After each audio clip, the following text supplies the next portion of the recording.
So, welcome everyone. I am speaking to Venetia Archer today.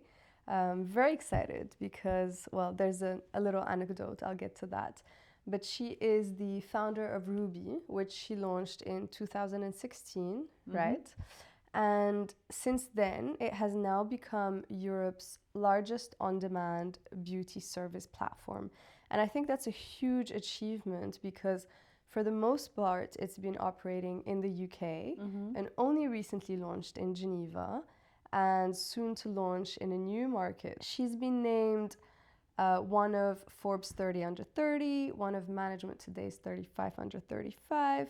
She also sits on the board of the British Beauty Council.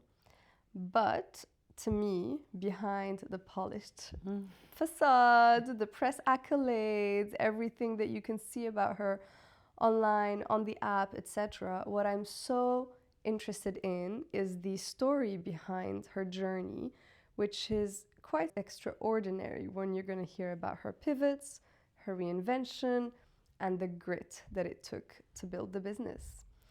Venetia, it's such a pleasure to have you here. Thank you so much. I'm so happy to be here. I'm so happy to have you here. And the personal anecdote, which I think is just so funny, is that my first encounter with Ruuby was pretty much when you were about to launch or had just launched. Yeah. I think you had a partnership with the Walpole program. Yes. And they used to partner with my business school. And I was volunteering with the Retail and Luxury Goods Club. And I remember seeing the news about the app.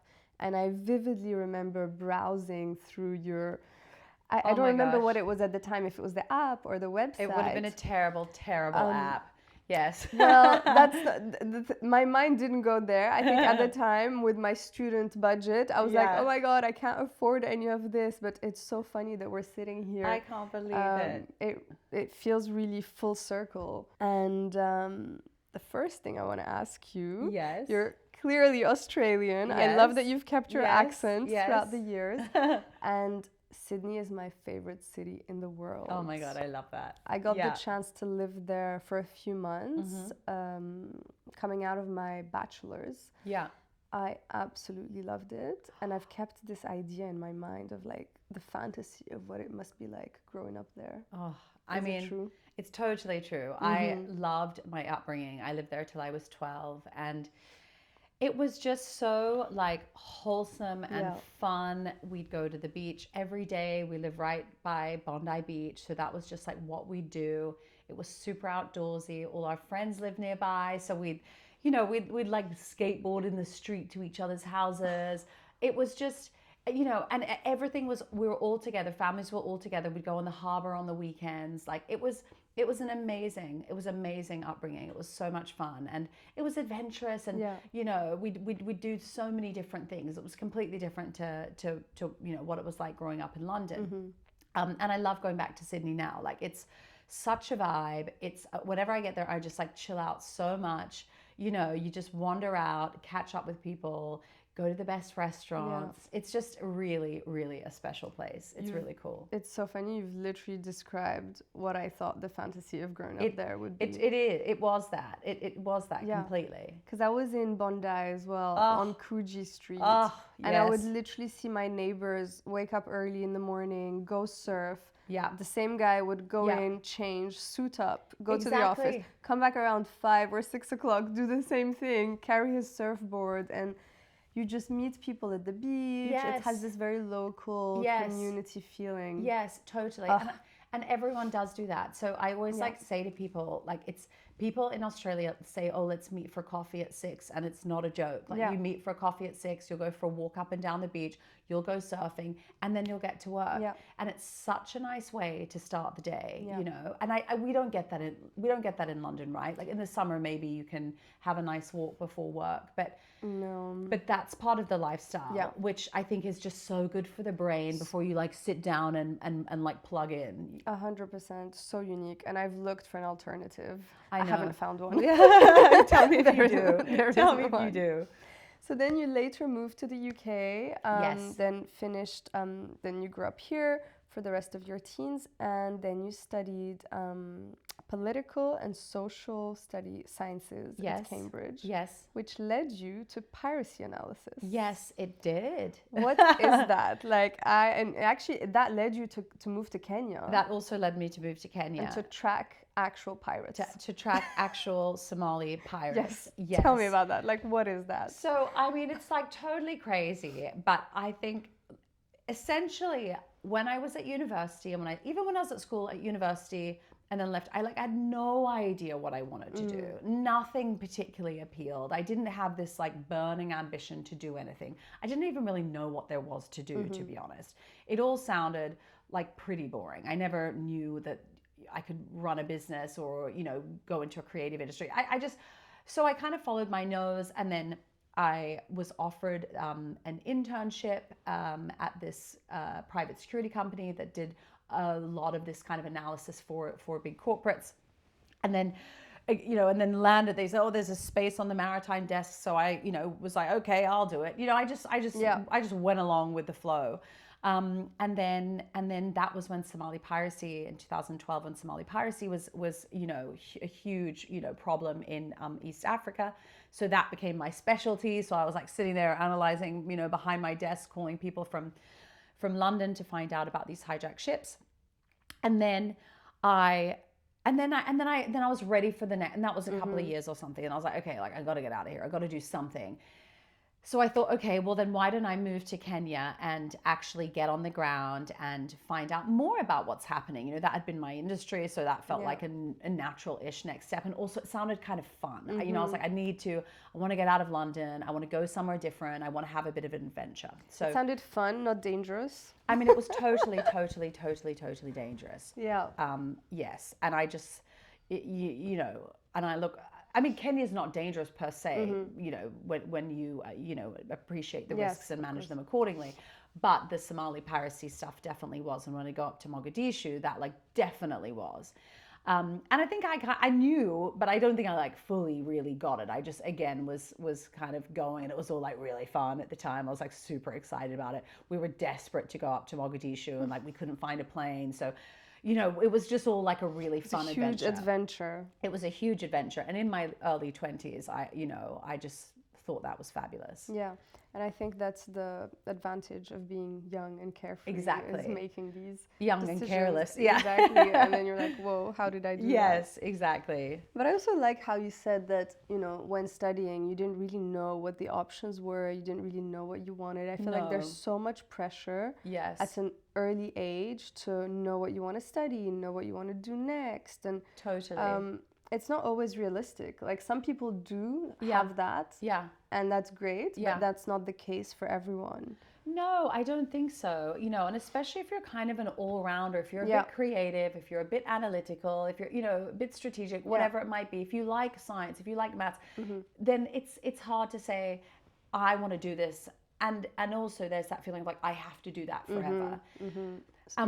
And my thing that I always say to people who say, I don't know what I want to do or what should I do? I say, just doesn't matter. Land anywhere that you think is kind of interesting, that you feel like you'll learn, where you'll meet people, because then you'll be building your own skill set and understanding of yourself. And then you pivot-ish and go into the next thing. And that thing will be a little bit closer to what you end up wanting to do. And it's all a journey. So I think not feeling like you have to know the answer is an important totally thing. It's almost like making the best decision in the moment. Yes. And as long as you're making it from your heart and it's something that's going to excite you, whatever you do, you're going to learn from that. Exactly. And it's going to take you to the next step. Exactly. So when you were on the ground, high stakes, complex, exciting, dangerous.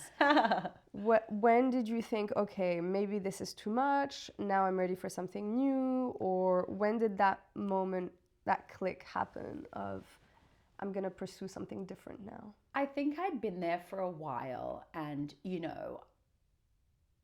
had some amazing experiences.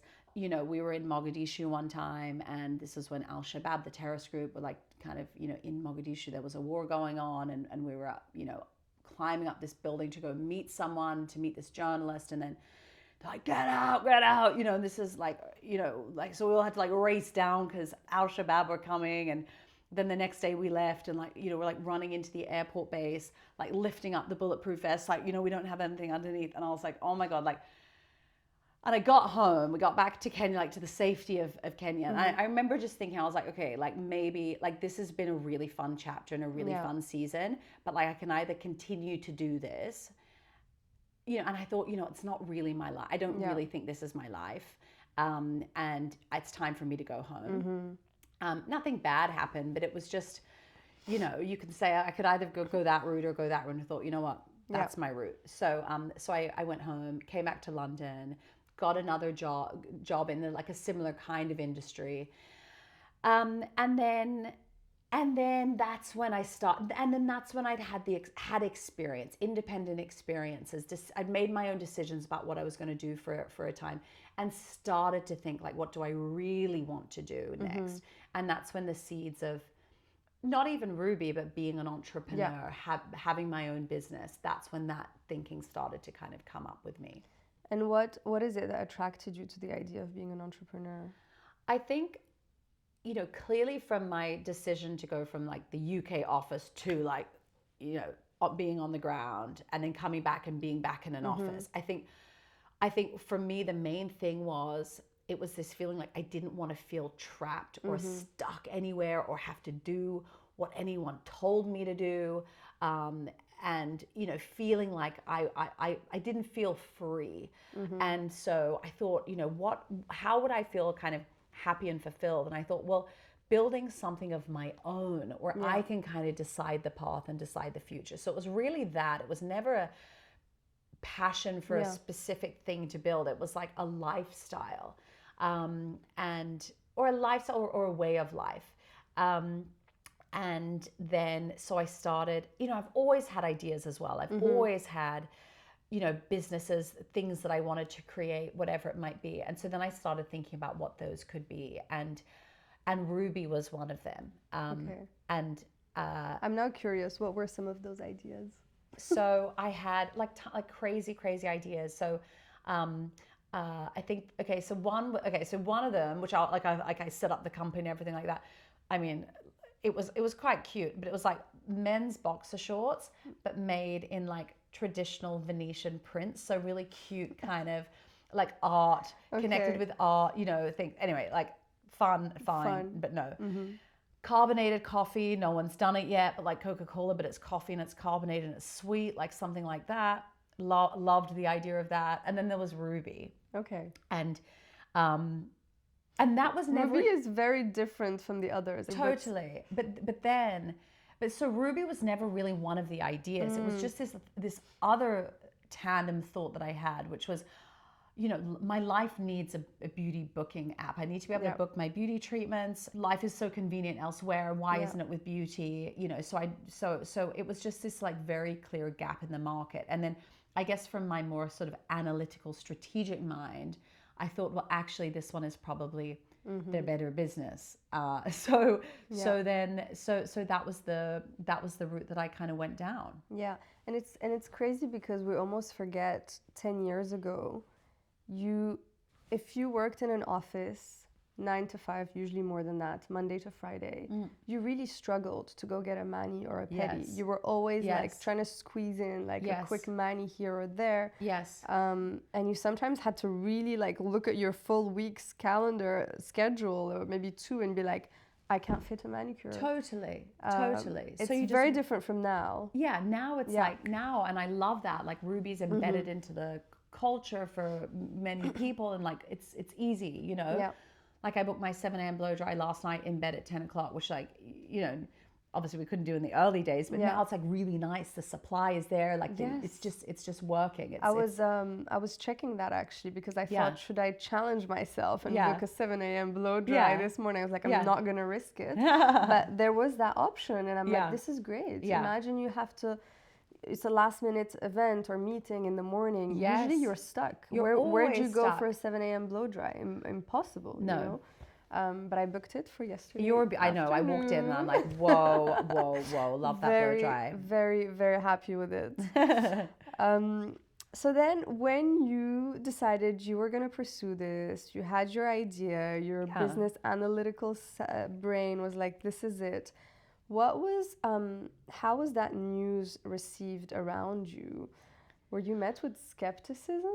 I remember being like really embarrassed. I was like, oh my God, I can't tell anyone I'm doing this. Like, and I was like secretly working on it. Like, because also this is still the case for me now. When I'm launching or building something new, I like don't want to tell anyone about it until I really know that it's happening and that I'm confident with it. Because also like even like now, and let's say one day I'm not doing, there's this whole identity, you have this identity, and I was like the Somali pirate girl. I was like, and then it's like it was a big identity shift. So but then as soon as I told everyone's like, great, fabulous. And I remember sitting my parents down, and I took, I was like, I need to tell you something. I need to tell you something, really serious and blah, blah, blah. And like sat them down. And I told them, what I wanted to do. And they're like, great idea. Great idea. Yeah. And I think they just had I was still very young, still young, like you're still kind of finding your way. So no, it was fine. And I think I also had, again, like that, like, youthful exuberance and confidence. Yeah. And probably partially gained through that early experience in Kenya. 100%. Like non-conformist, let's just do whatever. And I think that probably helped. Yeah. I mean, people talk about, starting a business being a huge risk, but when you've done what you've done, which is a massive risk on so many levels, then that looks less daunting in comparison. Yeah. And it gives you this confidence and belief in yourself that you can overcome things, you can do things. Totally. Yeah. Totally. Which is probably one of the best attributes that you need as an entrepreneur at the very early stages of starting a business. Because you've got that like white blank piece of paper. You've got that blank piece of paper, and that is so overwhelming. But in this previous, like a completely different set of circumstances, I had that white blank piece of paper. And so I'd kind of done it before. I had no idea what I was doing before. I had no idea what I was doing now. It's like, okay, like let's start to connect the dots. And so when you started, was the vision slightly different from what it is now? How did it change? So so originally the product was different. So it was more about salon booking, like salon bookings, finding your slot in like the best salons around town. And then we always had the at-home element as well. But then over time, it became very clear that there was a huge opportunity to really own the at-home space. No one was doing it. No one was doing that. No one was doing it. No one was doing it well, and that's really what the consumer was telling me, because that's where we were getting all of the bookings. So we had this like random extra, like I remember our illustrations. We had illustrations on the grid. And there was this little house that was actually, I was like, oh, let's make the illustration of my old house, which is just up the road. And that was at home. And that was like the most clicked tile, the one that we couldn't fulfill. And so we, like a couple of years later, we're like, okay. And this was a moment, because we had to like cut like, I don't know, 40% of our revenue or something like that, and said, okay, let's focus on this. Let's just focus on at home. And I like that, because I like you sharing this story, and because sometimes, at business school, or when you try to get too cerebral and intellectual about starting a business and plan everything, you come up with all these assumptions and all these ideas of what the business is going to be and what problem it's going to solve. But actually, until you start and start to gather data and traction, most of the times, only when you do that does the business shift into something else. Exactly. So you can spend years working on an idea, but actually you just need to start and see what happens. Yes, I completely agree with that. I think you start building, you test your hypotheses. And I always say this to people, the business that you start out with on day one is completely different from the business that you end up with. Yeah. Like night and day. And that's the same. And Ruuby is evolving all the time. People say, what do you want Ruuby to be in 5 years? And, I can make up an answer. And of course I've got, a few nice shiny answers that I ship out if necessary. But truthfully, who knows? You don't know. Who knows? Who knows where the world will be? Who knows what how consumers will change and what how their needs will change. 100%. And I feel really proud that as a business, we've been so responsive. So we've navigated really well like these past few years because we've just been pretty responsive, and also been able to be quite nimble. But that's also like part of our DNA. We're small, we're lean, we're nimble. Yeah, very small and very lean team. I was quite surprised. For like the revenue and I mean the turnover in general. No, I mean I like it that way. We've got great people, we've got great people. We try to do things efficiently. I love that because there was, I think when you started, there was still this culture of, throwing cash into companies and companies just like burning cash. And you've done it in a very different way. And you're still here today. Some of these companies are not here today anymore. And totally. I think it's just so much, I think it's more respectful towards the money you receive from your investors, towards, just being sustainable and conscious as a business and how you operate. Yeah, definitely. I mean, the whole world has changed since like 2021 when, people are getting huge checks and like, how do you spend $50 million? Like, well, if we've got to spend and we've got to grow, let's like smash it out on growth. Let's hire, a super senior, exec team and spend without testing and tracking. And listen, that and no one was wrong because there was tons of cash available. Money was, money was freely available, and so people were building, and there were incredible success stories. But then others weren't necessarily the kinds of businesses that needed that sort of immediate boost of capital, or they weren't quite ready to be spending that capital. And I think in my industry that was the case. So we never took on, we've obviously raised and everything like that, but not to the degree that some others in the space have. And I think in a way, as the market has evolved, like now, like talking about London's like super ready for Ruuby and what we do, although there's still tons of people that don't know about Ruuby. So there's still tons for us to do here. But, 5 years ago, it was in a different place. So you sort of have to move with the market. And also 5 years ago, you had to deal with COVID, which for your business could have been the end of your business. Yes. That was, I mean, I always say I can't even remember what happened, but it was really tough, right? Because we had to close the business. We couldn't deliver any services. Revenues went to zero. We had a team, we were like, what do we do? How long is this going to last? How long is our money going to last? Because we didn't know when the end was. Yeah, no one knew. Anyway, we were fine. We got through it. What got you through it? Like, what was the mindset? I think it was like, okay, what can we do? What can we actually do that's going to add a degree of value within our construct, i.e. like financial construct and people construct? And we said, okay, it's tech. Let's place a bet on tech. Let's use this. Let's say, okay, because we're always behind on tech. We're like always like 2 years behind the roadmap. So let's buy time. Let's invest there.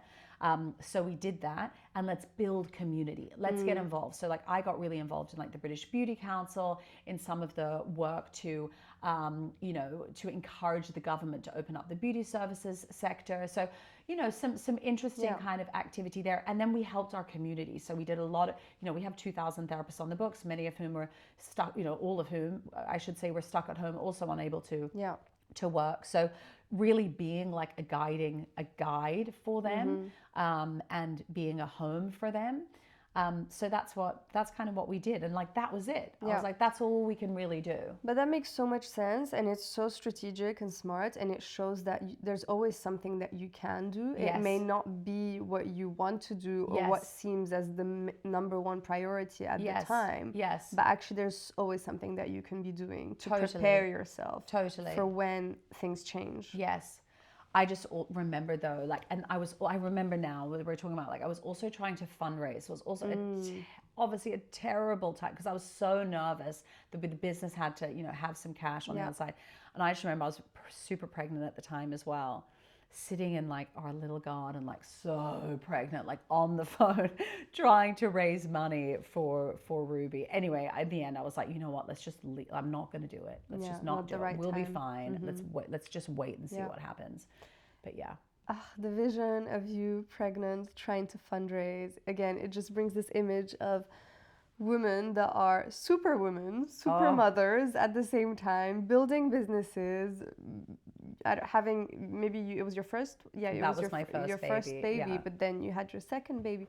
I mean, how is that? How do you balance motherhood and being an entrepreneur? I think, going back to why I do what I do, I ultimately have like freedom and flexibility. So, being an entrepreneur, yes, it is like a 24/7. Yeah. You don't switch off. You don't go home at 6 o'clock and, put the TV on and chill out. Like it's 24/7, a constant, and that's one of the things that you kind of sign up to. Yeah. But you also have freedom and flexibility. Yes. So if I want to be with my baby and, I'm, in the afternoon, I will go and I will spend time with my baby. If my workload is low, I will spend time with my children. So being able to have the freedom to decide my diary and decide, if I want to do drop off or not, means that I think it's, on that front, I feel good.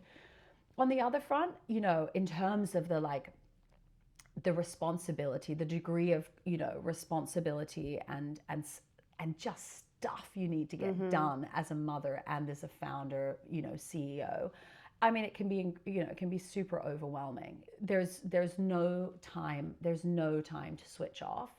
And, sometimes I'm like all over the place because it's just, you just can't get through your email and you've got, sick children and all of that sort of thing. So it's a total battle. It's a total battle as well, but it's not an unenjoyable battle. And, I don't think anyone gets it right. I don't think anyone is chilling doing it. There's most certainly not a single chilled mother entrepreneur. No. But you just that's what it is. You just get on with it. Yeah, you find your balance. You find your balance.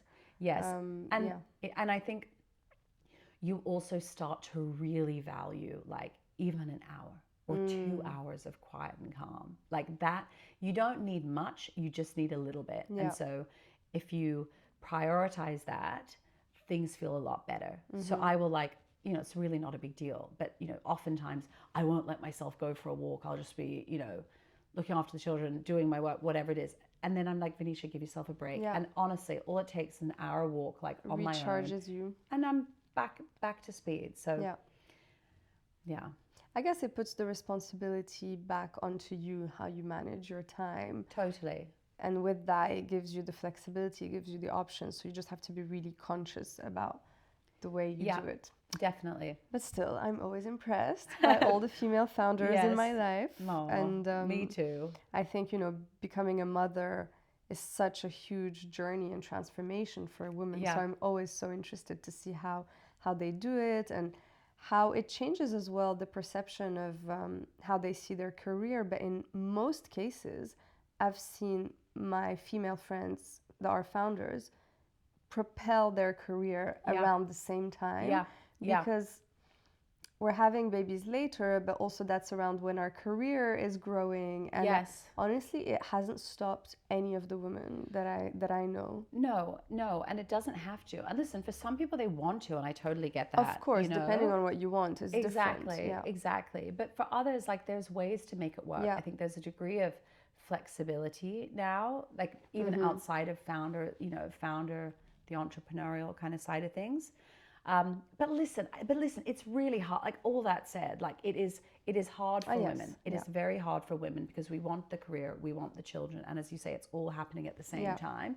And it's, we'll always look back on it and think that was a super hard time of my life. Yeah. But it's not forever. No, exactly. It's a few years. And exactly. Exactly. I want to go back to this quote I heard you say before. So you said that you love the 0 to 1 phase of building a business. How did you come to realize that? And also, what has that meant for where you are now as a business? So yes, I love 0 to 1. I love an idea that doesn't exist and making it a reality. Yeah. And that's when I have like most of my flow and my joy, and I get so much done. And then when, you know, and I figured that out when I look at myself and when I'm good and when I'm not good. And when I'm not good, it is, I mean, it's that sort of next stage, and we're in that next stage, right? But I recognize like I'm not very good at it. So and by that I mean there are different elements to it. But what I mean is like the systems, the process, the layers, the management, all of that stuff, which any business has, and we have it and we do it well. But you know, I'm not responsible for it. No, I've got an amazing team. You know, where you know we've grown. We've got, you know, finance and operations and legal, and I've got a really incredible team around me who mean that we do all of that really well. But all I know, because there has been a period, you know, there's that period where you're building 0 to 1, and then you get to that next stage, but you're not quite there to actually get that team of support. Yes. And that was when I like hated That's life. a difficult time. Yes, and everyone has to go through it. Every founder has to go through it, and you do it and you realize you're like, oh my gosh, like what am I doing? I'm going to break everything, etc. And then, you know, and then you find your way out. And so now I feel like I'm obviously still involved in that stuff. But it's just a different chapter for the business. But so things look different. Things are done differently. Exactly. Yeah. But then I realize now when we do things like launch new markets, I'm like, okay, you're back to that energy. Back. Yeah, I'm back, and that's when I'm like providing real value to the business, to the team, to my shareholders. Like, you know, I'm just hunting new opportunities. I love that, hunting new opportunities. Yeah. So I just feel like I'm like, oh, great, because I remember, you know, speaking super honest, I remember there was a time where it's like, oh my gosh, it's going to be like this forever. Like, is it going to be like this forever? It's heavy and all. And now I'm like, oh, you're great. Like we're back to how it was, and it's really fun again. Yeah, there's cycles to everything. So exactly. You've moved around the cycle now. Exactly, and that's what it is, right? Yeah. It's never a, you know, it's never linear. Never. Yeah. And do you think there's a misconception that founders are supposed to be good at everything? I think founders have to be good at everything.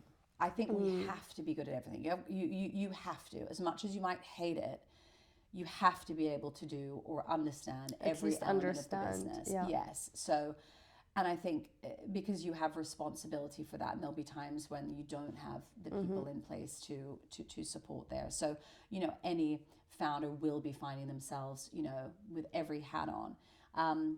But I think the most important thing is recognizing where you're good and eventually hiring in those gaps.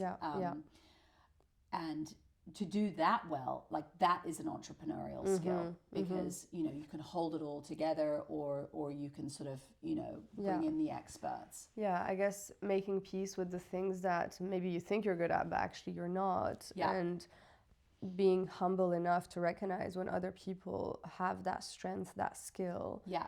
I mean, it's amazing. I sit in our meetings sometimes and I'm just blown away because we're such different people bringing so many different kind of skills. And that's what you want. And so how do you describe your role right now within this team?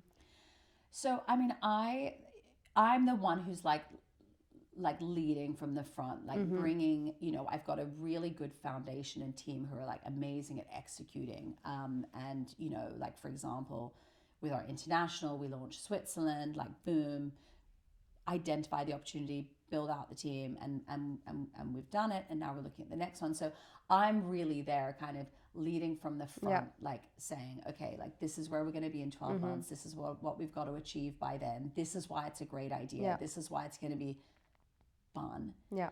You know, because it is fun, and my team think it's fun. They think it's crazy. They think I'm crazy. I love that. But, you know, and sometimes I am crazy, but, you know, we don't like, listen, like touch wood, you know, but it's worked, you know, it's worked. And I always say, you know, we're not, you know, no one's here to have a boring job. Like no one's here to sit still, you know? And so, yeah. So they Okay, kind of nuts. I'm starting to get a sense of the energy you bring to the team and to the business. I like it. And actually, this brings me back to my question around the earlier days, where you essentially spent, I think, around a year or more working with developers to build the tech. But while they were doing that, you were literally out knocking on doors and pitching to practitioners, salons. How was that? And also, like, having these face-to-face interactions, pitching to people, like, what did that teach you about yourself and people as well? So yeah, I would literally just go up and down, neighborhood by neighborhood, signing up all the. Like, I know every salon in London, like, because I've like been in there, spoken with the team. I like say hi to people. I'm like, oh hey, and they're like, hey, how's Ruuby going now? Like, wow. But it was, I mean, it was like nothing I'd ever done before. Like, I think I'm actually quite shy sometimes. So I think it like taught me that I didn't need to be shy. It taught me like a degree of confidence, because you can't just go, you have to go in and own it. Yeah. Taught me how to sell, because I was saying, like, here's an idea I have. We don't have a product yet, but I really like you to sign up and I'm going to get you tons of bookings. So it was a great, like, it was just a great fundamental exercise in like confidence building, communication skills, sales skills. Yeah. And I actually kind of love it. Like, whenever we and I wouldn't have before I did it, but even when we do like pop-ups or something, I'll be there. I'm like, come on, come and book your treatments. You switch back into this role. I switch back in. I love that. And I mean, those are exceptional skills to have as a founder, anyways, right? Because then you go into also pitching to investors, and it's a similar type of skill set. Yes. For sure. And how was that actually, the fundraising part? I mean, it's been like a long and laborious kind of a road, I would say. No, it's been a real learning itself as well. We've got amazing investors on board. We've got a lot of angels. We've got a VC fund. We have family office. So that was a very steep learning curve. I think we found it hard to raise early days because so many of our competitors had just beat us to it. The ones that were raising 50 plus. And so we were always smaller. So we always got the smaller round. And so I think I struggled with that for a while, because it was really slow to come. And I felt like, we weren't as successful as I wanted to be.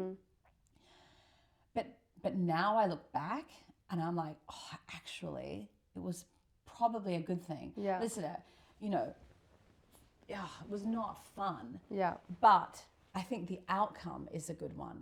We're sitting on very strong foundations in terms of the commercials of the business, and we've got, we do have funding and funders on board. But would it be correct to say that it's probably changed the way you built and operated the business to be more of a long-term, slower kind of business? Totally. Yeah. Totally. Yeah. But this is what I love, because I look at us and we're, before I was like, oh, we're slow. And then I see us like, boom. And like, we're at this point now where we're overtaking some of these like big competitors, and we've done it in our own way. And now we're able to like launch international markets, which, is kind of, which is new. So no, I feel really proud now.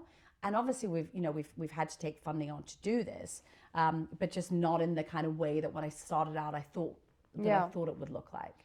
I mean, we always have ideas going into a venture, and totally it never turns out to be the same way. And, yes. And sometimes the things that we think are not good or we're sad about then turn out to be a blessing. But it takes time to see that. Exactly. And when I started out, it was when I was standing and pitch things with these, with people, and they're like, I'm building $1 billion business, and all sitting on nothing. It was that kind of like hype. It was that hype phase.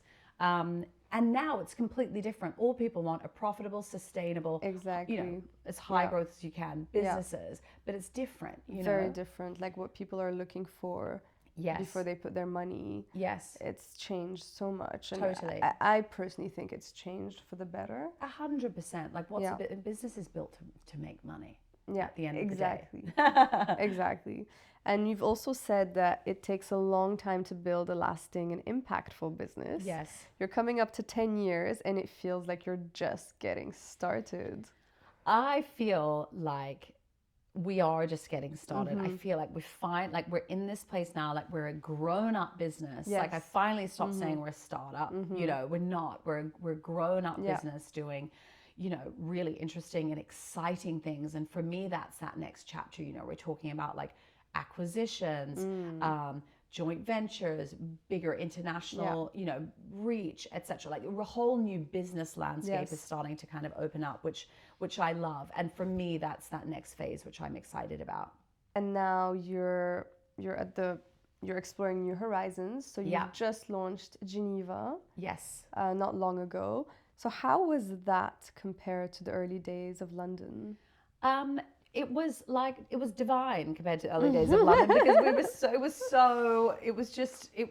was so well executed. Yeah. It was so well executed. Oh my gosh, the Swiss therapists are divine. They show up. They know how to use the app. It was a very, very straightforward.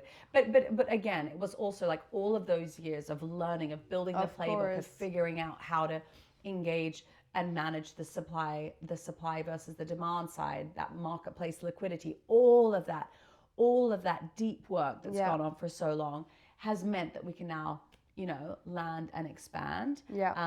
So yeah, it was good. And it was a really, like, it's so exciting to me to see it working in another place. Markets, Like we saw someone on Instagram posted this, like, you know, she was speaking French, you know, talking about, you know, how much she loved Ruuby. I'm like, oh my gosh, that's so cool. It's so cool. Yeah, it brings like almost like a second identity, a new perspective to the business, because you've only seen it. I mean, I think it's crazy that it's Europe's leading beauty on-demand platform, given that it's mostly been running in the UK. Yes. So that shows you it's only the beginning for the business in terms of the opportunity and the size of the market. And I'm so curious how different, by contrast, it is for your other new market, Dubai. I can say it, right? Yeah, for sure. Dubai and Abu Dhabi. Ooh, okay. I know. Everyone's like, oh, okay. I mean, we'll do both. You must be so excited. I'm so excited. I'm so excited. It's an amazing, exciting market. Like, so much is happening. The beauty scene is so evolved. So ripe. Incredible therapists.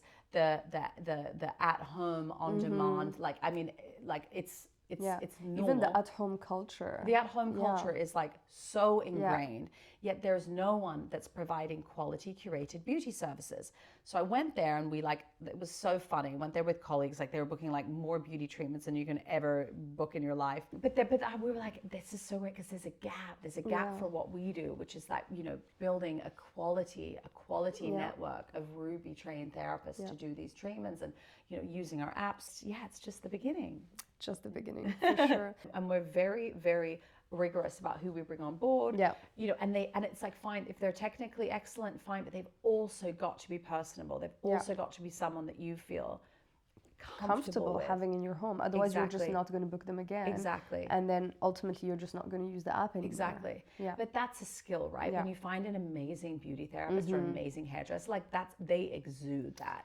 You know? Yeah. When you find the right person, it's such a strong emotional connection. Yes. You just don't want to let them go. No, and it's so funny. I see my friends like, oh, so-and-so was at my house. And like, I go to the school run and like, oh, so-and-so did my nails. Like now everyone knows each other. Like everybody, you know. And it's such a word of mouth industry. Yes, for sure. We're almost coming to the end. I can't believe it. It's been such a good conversation. One question is that what is next for you? Because you've built the platform, you're pretty much shaping a category, you're becoming a known name in this space. How do you see your identity evolving? So not necessarily Ruuby specific, but you know, when you think of yourself in the next 5 to 10 years? I love that question. And, you know, I think that for me, it's really like building my identity as a like business leader, you know, moving away from building my business, getting Ruuby, you know, making Ruuby something, to actually applying myself to learn about business and growth on a bigger scale, and taking, you know, a more senior seat at the table, and in whatever shape or form that might be. So, you know, I love business, you know, and whether it be my own or investing in others or learning about investing in other industries, that's a passion of mine that I'm excited to dive into more, and I feel like I'm ready for as well. And the world needs that, I think, for the new generations. Because things are changing so much. The way we do business, the way women are growing and evolving into leadership positions, what that leadership looks like to begin with, which opens up so many opportunities. And I think providing these role models, mentorship, investment opportunities, I think, you know, being in that position means that you can open up doors to so many people and so many types of businesses that maybe wasn't the case before. Yes, exactly. And that's what I like to do. You know, I'm always super honest, and I want people to see that honesty. You know, there's no armor here, you know, the ups, the downs, the things that have gone well, the things that haven't gone well, because that's the reality of it, you know. And you get there in whichever way it is. There's not a specific cookie cutter model of the founder, the entrepreneur, the leader. Like there's just not. And so being able to show these different examples within the female space, we see it in the male space. You look at, you know, like whatever, you pick out your Jeff Bezos, Elon Musk, you know, what's, you know, completely different, with completely different leadership styles, and they own it, and women we're are not the saying same. It's right or wrong, we're just saying they own it. Exactly. And women are the same, and I think having different role models is really important. Final question. The podcast is called Oh, She Can Drive. Yes. So what does it mean to you to be in the driver's seat of your life? I think what it means for me is really knowing where I am today and where I want to get to across all elements. And like we've spoken a lot about business, and that's a bit like family, love, children, how I want to raise my children, like knowing where I want to get to and feeling really clear about the path that I'm going to take there, and giving myself time to focus on thinking about that. And I think being in that space, being in that mindset, makes me feel like I'm in the driving seat. Having your goals, being there, and like driving towards that point. As you said, not knowing what that journey is going to look like and how long it's going to take, but at least knowing where you're headed, having the direction. Totally. Amazing. Thank you so much for your openness, for your honesty, your authenticity. This is so nice. I love this. A beautiful conversation. It's so, thank you so much. Thank you so much. Thank you for such a great conversation.